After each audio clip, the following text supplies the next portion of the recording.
Philosophers are seekers of truth, explorers of the unknown, but behind their brilliance lies a shadow, one of addiction, obsession, and existential torment.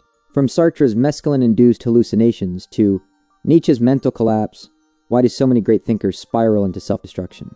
And is philosophy itself to blame? Imagine spending your life questioning reality, meaning, and existence. For philosophers, this isn't just a job, it's an obsession. Nietzsche once wrote, "When you gaze long into the abyss gazes also into you." His migraines and isolation drove him to opiates, blurring the line between genius and madness. But was it just the drugs? Or did his relentless questioning of truth eat away at his mind? Take Arthur Schopenhauer, the philosopher of pessimism.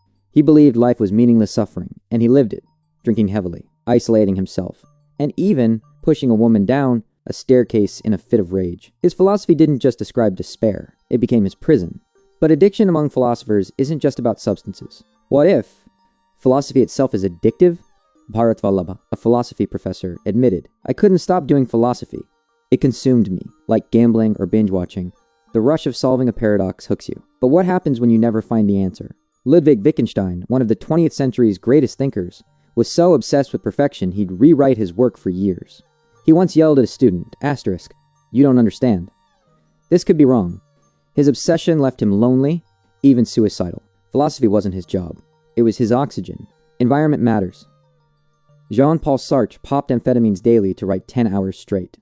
Normal in his era. Michel Foucault took LSD in the deserts of California, chasing limit experiences to break societal norms. These weren't just personal choices, they mirrored their times.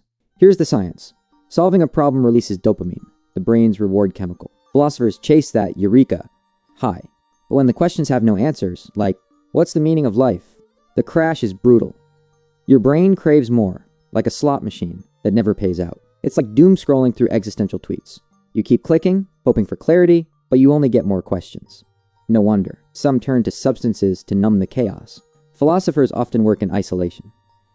Kierkegaard wrote about despair while pacing his Copenhagen apartment, alone. Simone Weil starved herself in solidarity with World War II victims, her ideals literally consuming her. When you see the world's flaws deeply, who can you talk to? Albert Camus wrote The Myth of Sisyphus about finding joy in a meaningless world. But privately, he battled depression and chain-smoked. His ideas inspired millions, but the weight of the absurd haunted him. Not all philosophers collapse. The Stoics, like Marcus Aurelius, preached resilience. Today, thinkers like Martha Nussbaum blend philosophy with therapy, and Alain de Botton teaches philosophy for everyday life. The key? Balance. Take Bertrand Russell. He survived prison, divorce, and World War II by clinging to logic and humor. He wrote, "The secret to happiness is to face the fact that the world is horrible." Grim? Maybe, but it kept him sober. Today, philosophers aren't just battling ideas. They're battling deadlines, student loans, and the pressure to publish. A study found 40% of academics face anxiety or depression. For some, Adderall or burnout becomes the escape. As philosophy professor Emily Lee said, "We're trained to criticize everything, even our own sanity." The danger isn't in seeking truth, but in losing yourself in the search. So, do philosophers suffer from addiction? The answer is complex.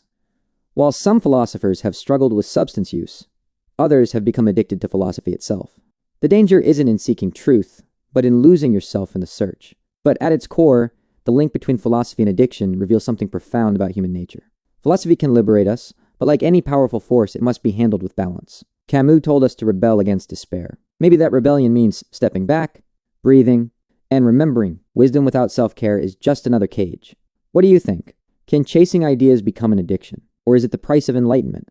Drop a comment, hit like. Because the line between a thinker and a self-destructive mind?